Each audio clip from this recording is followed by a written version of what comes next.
Yes madam, yes right. ఒకసారి కాంగ్రెస్ నేత ఉన్నారు రాజు గారు. రాజు గారు,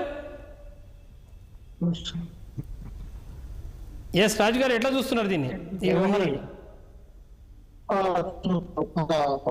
ఇప్పుడు రాష్ట్ర వ్యాప్తంగా చాలా దారుణాలు ఉన్నాయండి. గత ప్రభుత్వాలు అయితే మాత్రం ప్రజలు చూశారు. అలాగే కార్మికులు నిరుపేదలు అందరూ కూడా అపకతపకలతో ఇవాళ ఇసిపెక్కి గవర్నమెంట్ అనేది పక్కన పెట్టి వేరే గవర్నమెంట్కి కూటమి గవర్నమెంట్ ఎన్నుకోవడం జరిగింది.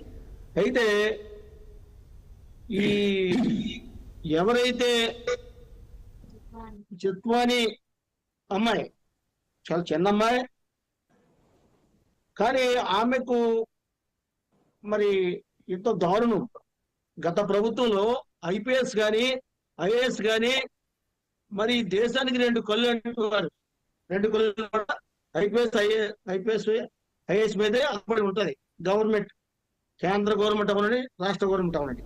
కానీ ఇక్కడ వచ్చేసరికి ఏమైందంటే ఐఏఎస్ లో ఐపీఎస్ లో కూడా గత ప్రభుత్వం ఏదైతే ఉందో ఈ ప్రభుత్వం ఏదైతే ఉందో మ్యాక్స్ పెట్టుకుని ఈవేళ లాండర్ని తప్పుదారి పెట్టేస్తాం.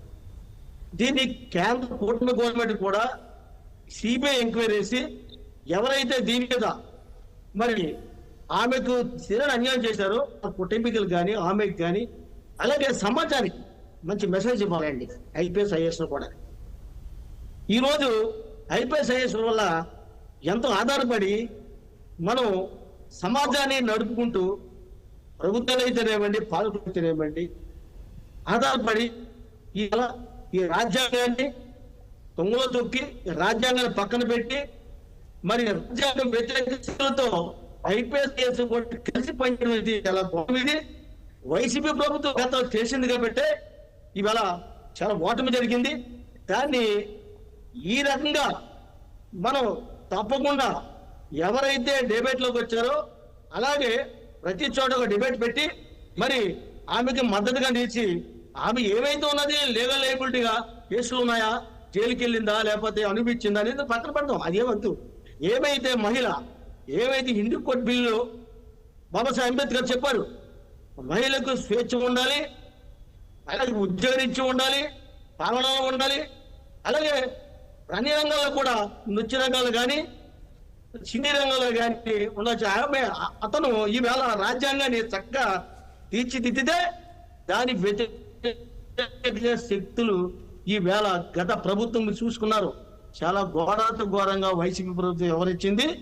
దీని మీద కూటమి ప్రభుత్వం కేంద్ర రాష్ట్ర ప్రభుత్వాలు రెండే కలిపి సిబిఐ ఎంక్వైరీ చేసి ఎవరైతే ఇందులో అధికారులు ఉన్నారో ఎవరైతే దీనికి వెనక నుండి మరి నడిపిస్తున్నారో దీని మీద లీగల్ లయబిలిటీగా మరి ఆ అమ్మకే కానీ వీళ్ళకి కానీ ఏదైతే కోర్టును ఆశ్రయించారు కాబట్టి దీనికి మరి కోర్టుకి అప్పచెప్పి దీని మీద చర్యలు తీసుకోవాలని చెప్పేసి ముఖ్యంగా చెప్తున్నాం. ఆమెకు ఎప్పుడు కూడా మేము మద్దతు ఉంటాం. మేము కాంగ్రెస్ పార్టీ తరఫు నుంచి అలాగే identity trade union all India trade మా సంఖ్య నాయకత్వం